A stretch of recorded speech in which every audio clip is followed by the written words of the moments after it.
Hi friends, welcome back to our create studio series. మీరు ముందు 2 వీడియోలు చూసి క్రియేట్ స్టూడియో బేసిక్స్ గురించి అండ్ సింపుల్ యానిమేషన్స్ గురించి నేర్చుకున్నారని అనుకుంటున్నాను.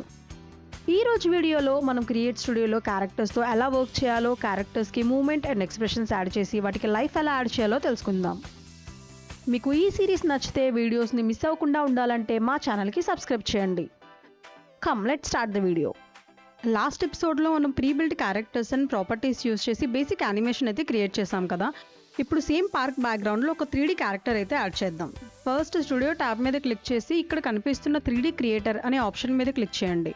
ఇక్కడ మీకు చాలా 3D క్యారెక్టర్స్ అయితే కనిపిస్తాయి. ఇక్కడ నేను డానీ క్యారెక్టర్ని డ్రాగ్ అండ్ డ్రాప్ చేసి సీన్లోకి అయితే యాడ్ చేస్తున్నాను. ఇప్పుడు క్యారెక్టర్ పార్క్ ఇమేజ్ మీద కరెక్ట్గా ఫిట్ అయ్యేలా సెట్ చేసుకోండి. క్యారెక్టర్కి యాక్షన్ యాడ్ చేయడానికి క్యారెక్టర్ మీద క్లిక్ చేసి యాక్షన్ ఆప్షన్ మీద క్లిక్ చేసి జగ్లింగ్ బాల్ ఆప్షన్ని సెలెక్ట్ చేసుకోండి. ఇప్పుడు ప్లే చేసి చూద్దాం. ఇప్పుడు 2 బాయ్ క్యారెక్టర్స్ సేమ్ యాక్షన్ చేస్తున్నాయి. 2 same characters and same action. ఎందుకు యాడ్ చేసినట్టు? ఇప్పుడు టైమ్ లైన్లో మనం యాడ్ చేసిన 3D క్రియేటర్స్ క్యారెక్టర్ యాక్షన్ మీద క్లిక్ చేస్తే మనకి facial expressions and I blinking options అనేవి కనిపిస్తాయి. ఇప్పుడు ఫేషియల్ ఎక్స్ప్రెషన్స్ ట్యాబ్ పక్కన ఉన్న డ్రాప్ డౌన్ మెనూ క్లిక్ చేసి మనకి కావాల్సిన ఎక్స్ప్రెషన్ని సెలెక్ట్ చేసుకోవచ్చు. ఇప్పుడు మెనూలో మనం ఎక్స్ప్రెషన్ టైప్ చేంజ్ చేసిన ప్రతిసారి క్యారెక్టర్ ఎక్స్ప్రెషన్ చేంజ్ అవ్వడం మీరు అబ్జర్వ్ చేయొచ్చు.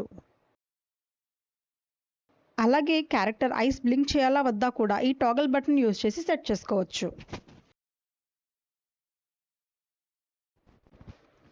ఇక్కడ యాడ్ చేసిన 2 ఇమేజెస్కి ఉన్న డిఫరెన్స్ ఏంటి? ఈ facial expressions and I blinking options అనేవి మనకి 3D క్రియేటర్స్కి మాత్రమే ఉంటాయి.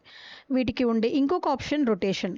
3D క్యారెక్టర్ మీద క్లిక్ చేస్తే మెనూలో మనకి రొటేట్ ఆప్షన్ అనేది కనిపిస్తుంది. రొటేట్ ఆప్షన్ మీద క్లిక్ చేసి క్యారెక్టర్ని మనం ఎటువైపు కావాలంటే అటువైపు రొటేట్ చేయొచ్చు. ఈ ఆప్షన్స్ ఏవి మనకి క్యారెక్టర్ ట్యాబ్ నుంచి యాడ్ చేసిన క్యారెక్టర్స్కి కనిపించవు. ఓన్లీ 3D క్రియేటర్స్కి మాత్రమే ఉంటాయి. That's all for today's video. Next వీడియోలో మరిన్ని యానిమేషన్ టెక్నిక్స్తో మేము ముందుకు వస్తాం. మా వీడియోస్ కనుక మీకు నచ్చితే please like, share and subscribe to our channel. Thank you.